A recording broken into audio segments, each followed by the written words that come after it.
को चलाने वाला मन है ना। एक इंद्री जहां काम करती है, ज्ञान इंद्री, मन वहां चला जाता है। मालिक है मन, हमारा जो मन है ना ये मालिक है। भोजन कर रहे होते हैं, रसास्वादन कर रहे होते हैं आप, तो क्या कहते हैं, आहा भोजन आज बहुत अच्छा लग रहा है। मन वहां चला गया, मन काम कर रहा है, बहुत अच्छा लग रहा है भोजन। और दोबारा नमक डाल दिया तो, एक बार तो डाला, दूसरी बार डाल दिया, कैसा लगेगा? मन कहेगा डबल नमक हो गया है। ऐसा हुआ मेरे जीवन में, ऐसा हुआ। मैं एक जगह कथा कर रहा था बंगाल में, तो एक सेठ जी के यहाँ, दुर्गापुर बंगाल में, अगर आप लोगों का रिश्ता होगा वहाँ से तो कोई बात नहीं, बोल दीजिएगा तो कोई दिक्कत नहीं है। घर में 3 पतोहू थी, तो सास और ससुर दोनों हमसे दीक्षित थे और बहुत श्रद्धा रखते थे। तो तीनों पतोहू, अब 7 दिन वहाँ रहना है, 7 दिन 8 दिन, तो देखा कि मेरे सास ससुर दोनों बहुत सेवा कर रहे हैं बाबा की। तो तीनों पतोहू भी समझदार थी, तीनों मेरे पास आई कमरे में और कहा, महाराज मेरे सास ससुर आपकी बहुत सेवा करते हैं, तो हम लोगों की भी इच्छा है कि आपकी हम सेवा करें। हमने कहा, सेवा से सद्गुण है आते, जिससे जीवन सुखमय होता, और जिसमें है सेवा भाव नहीं तो शाही सुख चैन कहां होगा। तो अच्छी बात है। कहा, महाराज आप कौन सी सब्जी पसंद करते हैं, कौन सी सब्जी आपकी फेवरेट है, मनोनुकूल है? तो मैंने कहा, वैसे तो बहुत सब्जियां हमको अच्छी लगती है, तो लेकिन आप लोग सब्जी बना करके खिलाना चाहती हैं क्या? कहा, मैंने कहा सोयाबीन बनाइए आज आप लोग, है ना, सोयाबीन बड़ी। कहा ठीक है, हम तीनों पतोहू मिल करके हम लोग सोयाबीन की सब्जी बनाएंगे आपके लिए। और तीनों पतोहू ने पटलोही चढ़ाई और तीनों ने मिल करके तेल डाला, तीनों ने मिल करके उसमें नमक डाला, तीनों ने मिल करके हल्दी डाली और सब्जी को बना दिया एकदम, समझ गए ना। और सब्जी परोस करके दिया भोजन के समय में, बाबा खाइए ना, हम तीनों पतोहू मिल करके बनाई है सब्जी। और एक बड़ी जो डाला ना, एकदम जहर बना दिया था। नमक 3 बार, 3 बार मसाला, 3 बार तेल, और क्या क्या डालता है 3-3 बार, सब तीनों पतोहू मिल करके। अब हम सोच रहे हैं इसको भीतर तो जा ही नहीं रहा है, और इन तीनों खड़ी है तो हम उगल भी नहीं सकते हैं। तो उन तीनों से मैंने कहा, आप लोग उधर जाइए ना, हमको शर्म आती है, हम अकेले भोजन करेंगे। वो खाइए ना, और है, और बहुत है, आप ही के लिए सब बना है।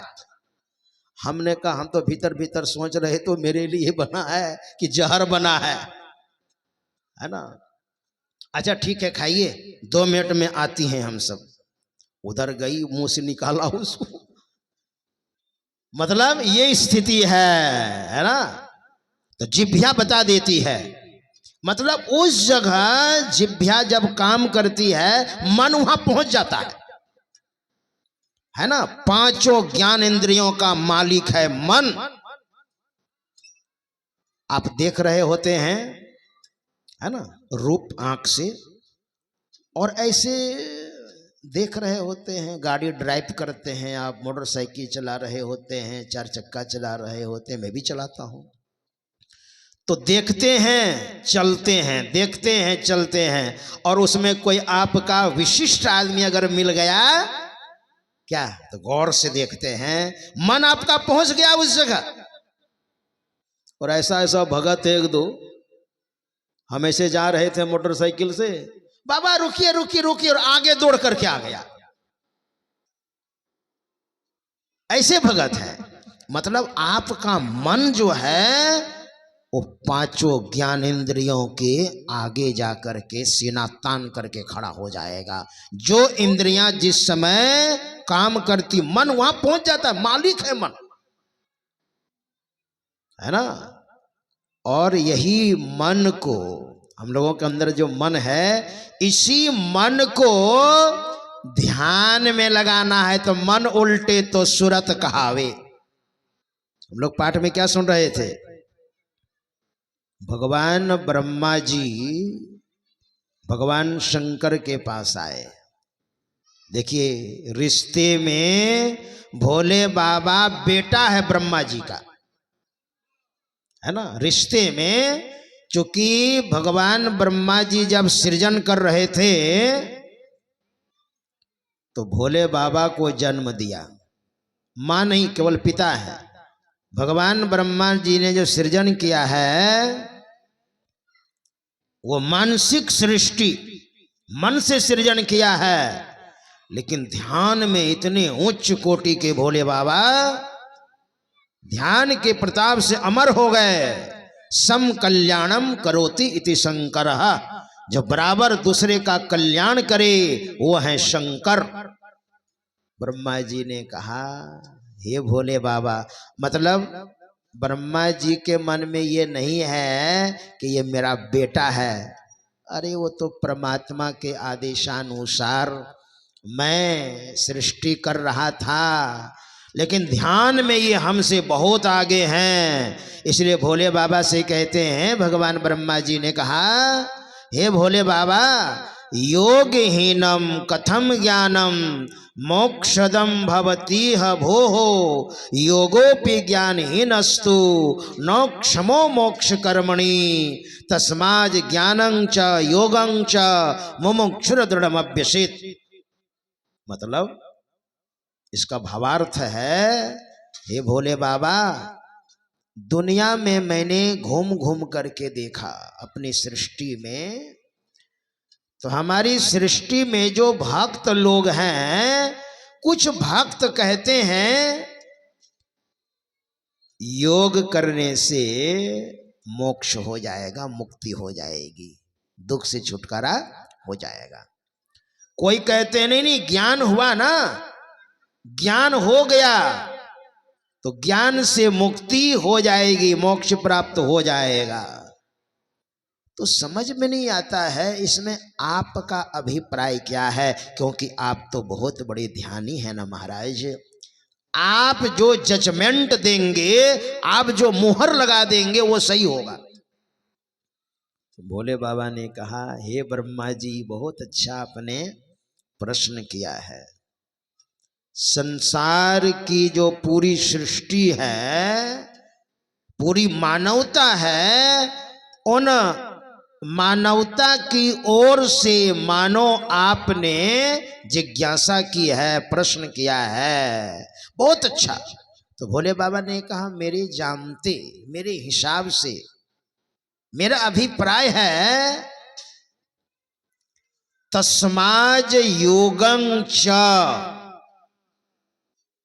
ज्ञानं च, आपका कहना है ना, लेकिन मेरे हिसाब से सुनिए महाराज, मुमुक्षुर दृढ़मभ्यसेत्, मुमुक्षुर दृढ़मभ्यसेत्, मतलब मुमुक्षु को, भोले बाबा कह रहे हैं मुमुक्षु को। मुमुक्षु का अर्थ होता है जिसको मोक्ष प्राप्त करने की इच्छा है।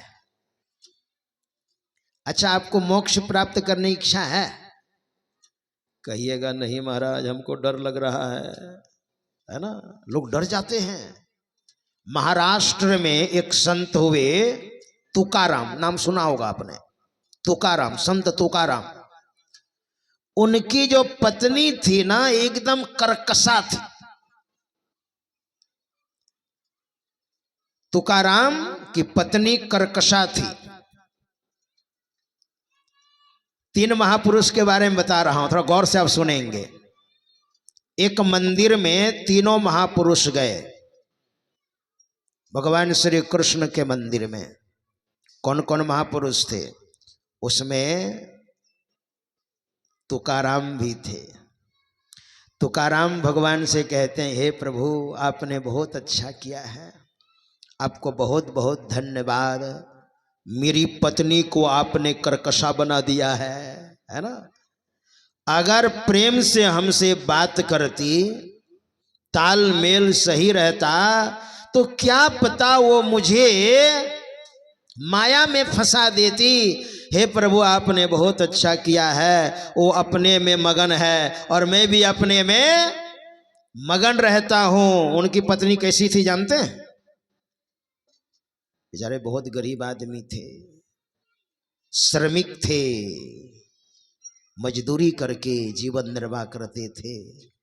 जहां जो काम मिलता था कर लेते थे, और जो पैसे होते थे उसी से जीवन निर्वाह करते थे और भजन करते थे। तो जानते हैं, एक दिन गन्ना के खेत में काम करने के लिए गए, तो दिन भर काम किया। आने के समय किसान ने एक बोझा गन्ना दे दिया, लो महाराज। तुकाराम वही गन्ना लेकर के चले। रास्ते में जब चले ना, तो बहुत ऐसी चीजें होती है, जैसे खेत में आपने चना लगाया है और चना जब पक जाता है ना, तो अगल बगल वाले, भैया एक झाड़ हमको भी दे देना, जरा खाएं। आप मना नहीं कर सकते, अच्छा खाइए, ठीक है ना। उसी तरह से गन्ना है। तो बच्चों ने कहा बाबा एक डांड हमको दे दीजिए ना। ले लो, एक बोझा में से निकाल के दे दिया। और एक बच्चा को दिया तो उस बच्चे ने पूरा मोहल्ला में हल्ला कर दिया। बच्चों की आदत होती है, अरे वहां एक बाबा है गन्ना दे रहे हैं, केतारी। बहुत सारे बच्चे आ गए, बाबा हमको भी दे दीजिए ना एक डांड, हमको भी दे दीजिए ना एक डांड। और बाबा तो महापुरुष थे, देते देते देते देते एक बोझा सब बांट दिया, एक ही बचा, वही घर लेकर के आए। पत्नी तो कर्कशा थी।